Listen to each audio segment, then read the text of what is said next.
And our third speaker tonight for the Leave side of the proposition, please welcome Conservative Member of the European Parliament, Daniel Hannan.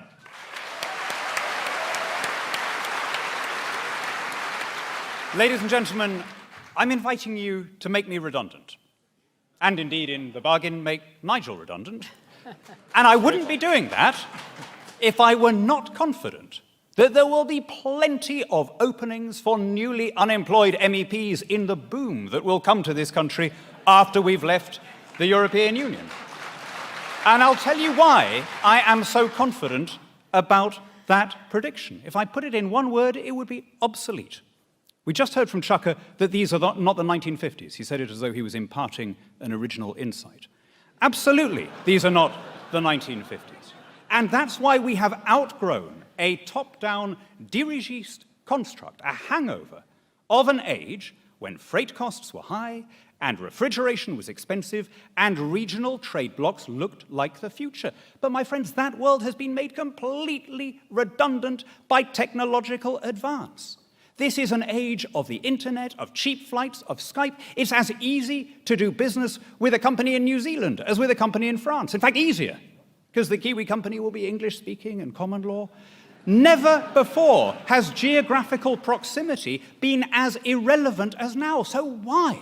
Why do we tie ourselves to the one part of the world that is not experiencing significant economic growth? Over the last 10 years, China's economy has doubled in size, India's economy has doubled in size, Ethiopia's economy has doubled in size, but the Eurozone, incredibly, was the same size at the end of last year as it had been in 2006. Every continent on this planet has grown over the past decade, except Antarctica and Europe.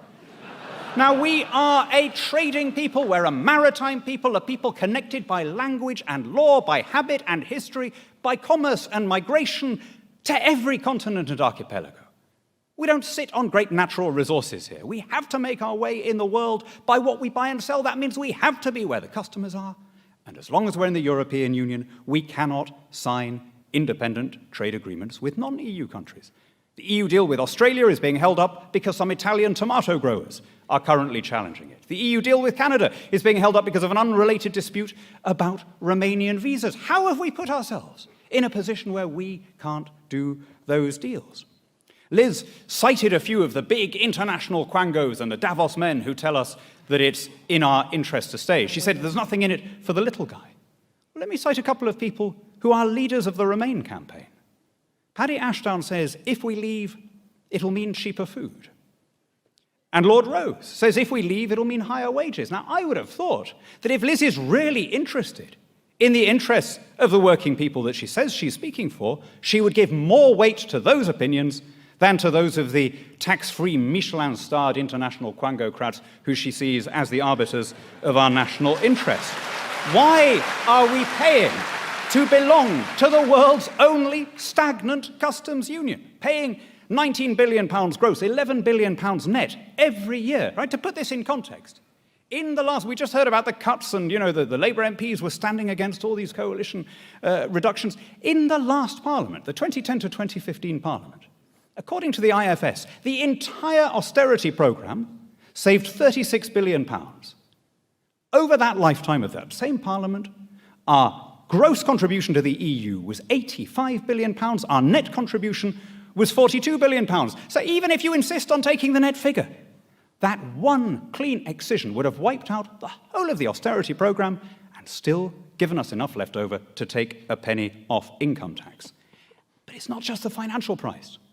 It's the democratic price. We fought a civil war in this country to establish the principle that laws should not be passed nor taxes raised except by our own elected representatives.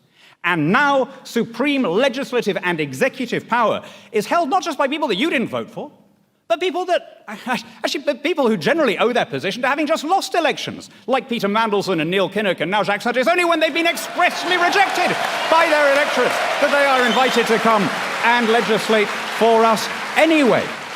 Now, look, if the EU were about cooperating, if it were like NATO and all the things that Chuck was saying, no one would have a problem with it, right? You'd have to be insane to be against the idea of working with neighboring countries. Can we take it as read that all of us on this platform, all of you in this room, are in favor of cooperating with our immediate neighbors and allies?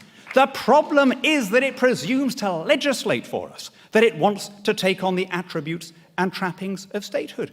No one is talking. I mean, Nick trotted out all the cliches about drawbridges and throwing away keys. No one is talking about isolation. Right? Nowhere else in the world do countries apologize for wanting to live under their own laws. You know, New Zealand is not about to join Australia. And we don't go around saying, oh, these dreadful Australo-skeptics, when are they going to understand that they're a small offshore island clinging to outdated notions of sovereignty, right? Japan is not applying to join China, as far as I'm aware. And people don't say, oh, these bigoted Sino-skeptics, when are they going to get it through their heads that they've lost their empire? It is a natural, healthy thing for a democracy to live under its own laws while trading and cooperating with every other country in the world. We are the 5th largest economy on the planet. We're the 4th military power. We're one of 5 members of the UN Security Council. How much bigger do we have to be before we have the confidence to raise our eyes to more distant horizons and rediscover that global vocation which we once took for granted?